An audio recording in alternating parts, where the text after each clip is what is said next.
द्वारिका में भगवान रह रहे हैं, निवास कर रहे हैं। क्या? चिटके की कथा बोल रहे हैं। अच्छा, हाँ हाँ ठीक है। राम राम राम राम। वो तो 5 मिनट में बोलूँगी। अभी 11:30 12 बजेंगे भाई। आप आए कब? हम 5-7 मिनट लेटे बैठे।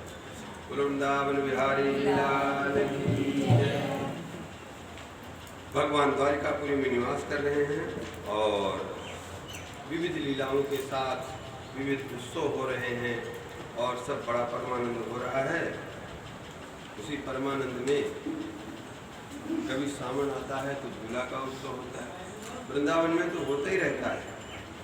यहाँ तो समय समय पे सब होली का उत्सव आया, होली हुई, भगवान ने खूब लोग नाचे गाए हैं, सबको वस्त्र वस्त्र दिए, सब आनंद किए। और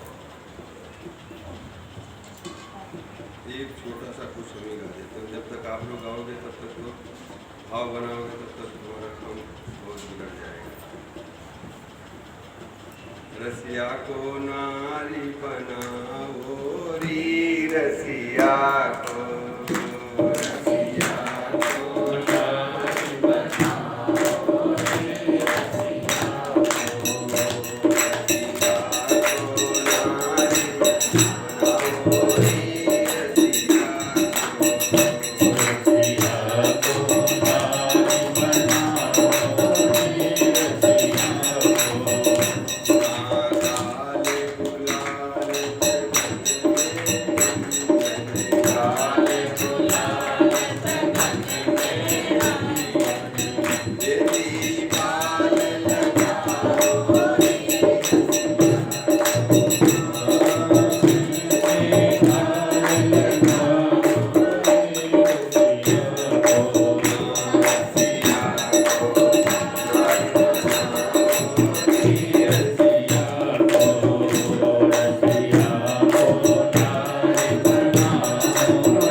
एक जो है भागवत में वेणु गीत है, मैसी गीत है, प्रणय गीत है, गोपी गीत है, युगल गीत है।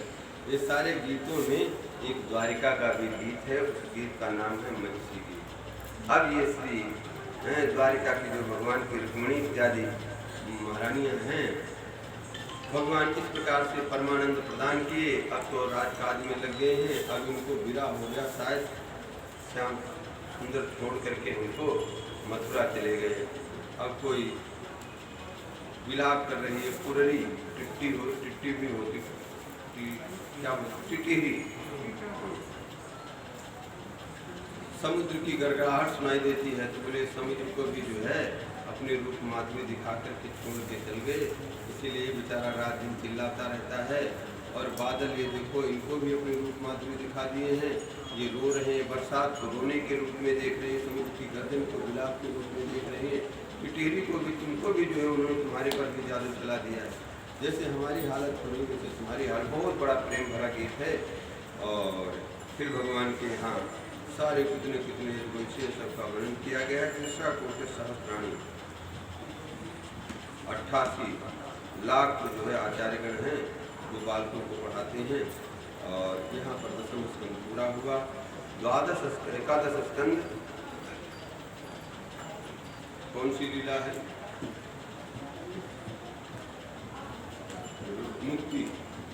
मुक्ति की लीला एकादश स्कंद है। उस एकादश स्कंद में मुक्ति किसको कहते हैं? मुक्ति हित्वा अन्यथा रूपम स्वरूपेण मनस्थिति।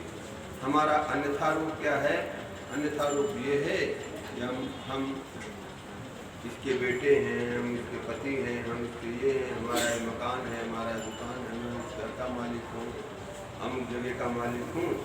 ये सब जो है हमारा अन्यथा रूप है। स्वरूप है भगवान श्याम सुंदर, और उनमें स्थित हो जाना हमको ठाकुर जी के मेरे तो गिरधर गोपाल कोई। ठीक है, दूसरे हैं वो केवल व्यवहार के लिए हैं, सेवा के लिए हैं, उनकी सेवा करो। संसार से राग छूटेगा संसार की सेवा करेंगे। और आप संसार से राग छोड़ना चाहते हैं तो संसार का राग नहीं छूटेगा, उल्टा आप बंधन में पड़ते जाएंगे। सेवा करो, संसार से लेना कुछ मत चाहो, केवल देना देना चाहो। अपने आप संसार से राग छूट जाएगा। यहाँ पर मूसल के बहाने भगवान ने ब्राह्मणों के द्वारा अपने परिवार को श्राप दिलवाया। किसी तरह ओहो राम जी तो द्वादश स्कंद में 12 स्कंद में यदकुल कृष्ण कृष्ण सरामो विधुता वो तरह भारम देवष्टम जनकली। महाभारत के माध्यम से सारा पृथ्वी का भार उतार दिए और जरासंध के माध्यम से दुष्ट राजाओं का समन किए। अब भगवान ने देखा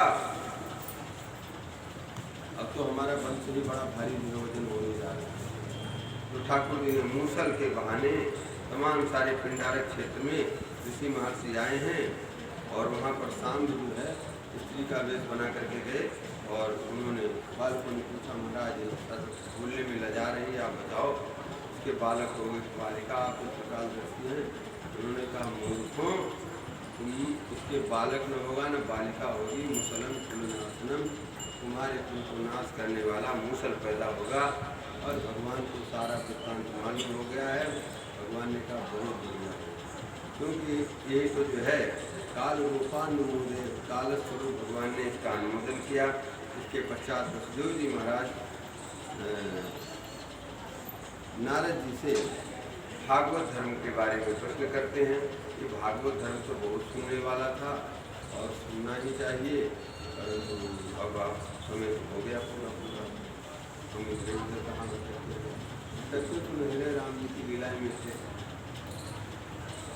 नारद जी महाराज आए हैं। नारद जी से वसुदेव जी ने पूछा, महाराज भागवत धर्म के बारे में बताइए। बोले जैसा आपने प्रश्न किया ऐसा ही प्रश्न।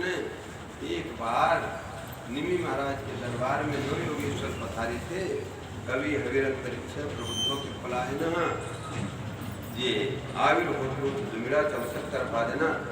ये 9 योगेश्वर हैं। किसके लड़के हैं? साक्षात श्री हरि ऋषभ देव के रूप में अवतरित हुए उनके पुत्र हैं।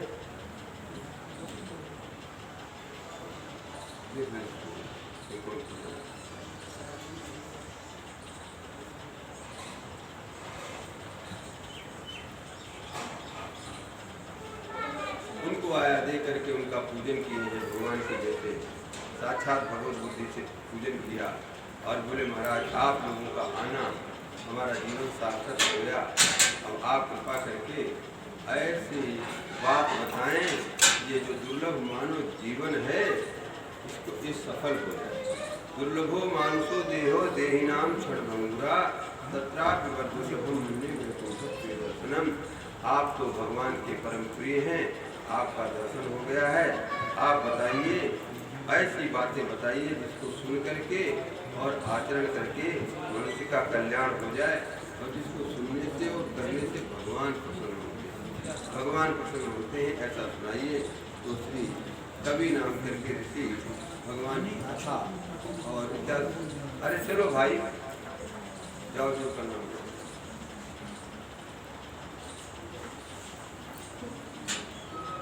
भगवान को प्राप्त करने के लिए जितने उपाय कहे गए, उनमें सबसे बढ़िया उपाय है कायेन वाचा मनसेन्द्रियैर्वा बुद्ध्यात्मनावानुसृतः स्वभावा करोमि यद्य सकलं परस्मै नारायणायेति समर्पयेत्।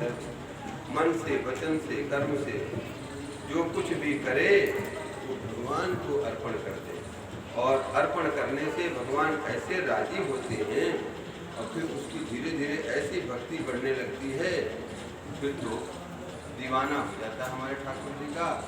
गायन्ति गीतानि नामानि तदर्थानि गायन विलज्यो विचरित संगा।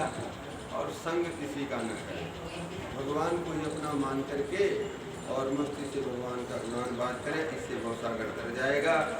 और भगवान राजा ने कहा यथाचरित चतुर्थ, भगवान के भक्त कैसे रहते हैं, कैसे क्या करते हैं, उसके बारे में बताइए। भगवान के भक्त वासुदेव एक निलिया सभी भागवत वस्तुता उत्तम मध्यम लघु हैं, 3 प्रकार के। और जिसके वासुदेव एक निलिया, जो भक्त इसके हृदय में ठाकुर जी के अलावा कोई दूसरे का वास नहीं है, वही उत्तम भगत है। ठाकुर जी आएंगे कैसे हृदय में? सतत भगवान का नाम जब करते रहो। नाम की महिमा बताए हैं। भगवान की माया से पार होने के लिए सदगुरु की शरणागति लेकर के, और सदगुरु के पास जाकर के भगवत शरणागति लेकर के, और उनके बताए मार्ग से भगवान की उपासना करने से भवसागर से पार होने का सर्वोत्तम उपाय है। कर्मों के बारे में बताए हैं। कर्म तो समान प्रकार के हैं, परंतु भगवत पूजनात्मक कर्म ही सर्वश्रेष्ठ है। गंधमाल इत्यादि भगवान की पूजा करे। सांगम संपूज विद्वत तो सुतान में धरी, विधि विधान से भगवान की पूजा करे, उनकी स्तुति करे और उनको साष्टांग प्रणाम करे। ये सब भवसागर से पार होने के लिए सर्वोत्तम उपाय है। भगवान के अवतारों के बारे में पूछा गया है। यहाँ पर भगवान के अवतारों की कथा सुनाई गई है ध्रुविल नाम करके। और भक्तहीन लोगों की क्या स्थिति होती है सब आप लोग जानते हैं, नरक में जाना पड़ेगा। और भक्तहीनता के लक्षण क्या हैं? जो नहीं खाना वो खाते हैं, जो नहीं पीना वो पीते हैं। बुद्धि शुद्ध नहीं होगी। आहार शुद्ध हो, सत्य शुद्धि। हमारा आहार शुद्ध होगा तभी हमारा अंतःकरण शुद्ध होगा, और जब अंतःकरण शुद्ध होगा तभी लाला इस अंतःकरण में आकर के और बंसी बजाएगा, मंद मंद मुस्काएगा, नहीं जैसे बात बनेगी। आचार्य में माया देख और राम जी भगवान के मंगलमय नामों का स्मरण करना और भगवान के स्वरूप का ध्यान करना। देवता भगवान के पास आते हैं, भगवान से प्रार्थना करते हैं कि महाराज अब स्वभाव से बस व्यतीत हो गए, इतने दिन के लिए आप आए थे और आपने सारे काम कर लिए हैं, अब तो आप काम को पधारें। भगवान ने कहा कि देखो हमने सारी व्यवस्था कर लिया है, चिंता मत करो, उनको सबको साफ वगैरह भी दिला दिया है और आऊँगा। भगवान सबको आश्वासन दे करके विदा किए। उद्धव जी को मालूम हो गया जब धरा धाम छोड़ करके जाएंगे। उद्धव जी कि तुम समुत्सहे नाथ स्वधाम नयमपि, नाथ आपको मैं छोड़ नहीं सकता। भगवान ने पहले से विचार बना लिया, सबको अपनी अपनी जगह पहुंचा देना। उद्धव जी को ले गए। उद्धव जी बड़े विचित्र हो गए, बोलते हमको भी ले चले और हमें कोई ऐसा भय नहीं है, आपका उच्छिष्ट काया है, इसलिए माया से तुम्हें पार हो, परंतु यहाँ रहने का मन। भगवान ने उनको समझाया और फिर इस संसार में कैसे रहना है तो केवल गुरुओं की कथा सुना करके, गुरु कहते हैं जिससे शिक्षा मिले। शिक्षा गुरु और दीक्षा गुरु दो गुरु हैं। दीक्षा गुरु जो भगवत शरणागति कराते हैं वो होते हैं, और भगवत शरणागति बार बार नहीं होती है तो फिर दीक्षा गुरु भी बार बार नहीं होती। आज इनको बनाया, कल उनको बनाया, इसलिए शरणागति एक बार ही होती है। और अगर आप दोबारा किसी की शरणागति लें तो आपकी शरणागति खत्म हो गई, फिर तो वो हो जाएगा राम खुदैया। राम खुदैया जानती है? एक व्यक्ति था और एक राम जी के मेरे वैष्णव थे और एक मुसलमान। उसने कहा तुम्हारे भगवान में जोर है, हमारे जोर है, देखते हैं। अपने अपने भगवान का स्मरण करके और इस छत पर से कूदते, पेड़ पर से कूदते। जो राम जो भगवान के भक्त थे अपने ठाकुर जी का स्मरण करके, हे प्रहलाद पति, प्रहलाद जी की जैसे रक्षा किया प्रभु आप हमारी रक्षा करना, पूरे दृढ़ विश्वास के साथ वो बड़े खुश हुए। और मुसलमान देख रहा है, उसने देखा यार भगवान की तबीयत पता नहीं हमारे अल्लाह में आएंगे कि नहीं आएंगे हैं। तो वो जो है राम खुदैया और खुदा का भी स्मरण किया और राम जी का भी स्मरण किया, तो न राम आए न खुदा आए और राम नाम सत्य हो गया। तो कहने का अभिप्राय जो दीक्षा होती है वो एक बार ही होती है, शरणागति एक बार ही होती है। जो चीज़ एक बार होगी उसको जो देने वाले हैं गुरु एक ही होंगे, वो 10-20 नहीं होंगे। शिक्षा के लिए गुरु अनंत हो सकते हैं, कितने भी गुरु हो सकते हैं। यहाँ पर जो पर श्री अवधूत यदु जी महाराज से दत्तात्रेय महाराज कहते मैंने बुद्धि उपासिता। बुद्धि किसको? शिक्षा होती है बुद्धि से, शरणागति हृदय से होती है और बुद्धि जो है शिक्षा ग्रहण करती है। इसलिए महाराज बोले बुद्धि उपासित हमारे बहुत सारे गुरु हैं। उसमें पृथ्वी है, वायु है, जल है, आकाश है, पंच महाभूतों को भी बनाया और अजगर को बनाया, कपूत को बनाया, यहाँ तक कि बच्चा को बनाया, छोटे बालक को बनाया, धनुष बाण बनाने वालों को बनाया। ऐसे 24 गुरुओं के नाम का स्मरण करके उनके द्वारा क्या क्या शिक्षा ग्रहण की वो सब बताएं। आप सब लोग भागवत के परम हैं, रसिक श्रोता हैं और बारंबार सुनते आए हैं, सब आपको कथाएं मालूम हैं। और इसके पश्चात संसार क्या है? बोले संसार में लोक से लेकर परलोक तक अर्थात स्वर्ग आदि लोक तक सब निस्सार है। वस्तुतः भगवान की आराधना उपासना ही सार है। बद्ध और मुक्त जीवों के लक्षण बताए। जो विषयों में आसक्त है वो बद्ध है, जो विषयों से रहित है वही मुक्त है। इस प्रकार से भगवान यहाँ पर सत्संग की महिमा बताते हैं। सत्संगे नहीं रहते या आत्मान खगा मृगा।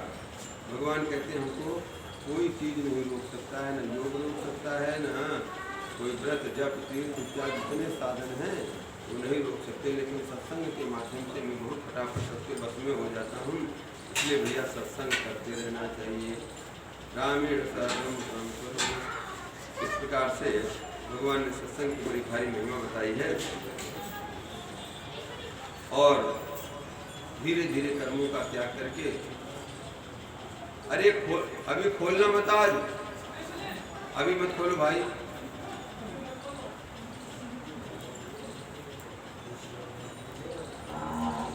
इसके पश्चात अब आए अपने लोग कहाँ तक? आज की कथा जहाँ तक होनी चाहिए वहाँ तक अब पहुँच गई। कल यहाँ तक कथा होनी चाहिए। हंस रूप में भगवान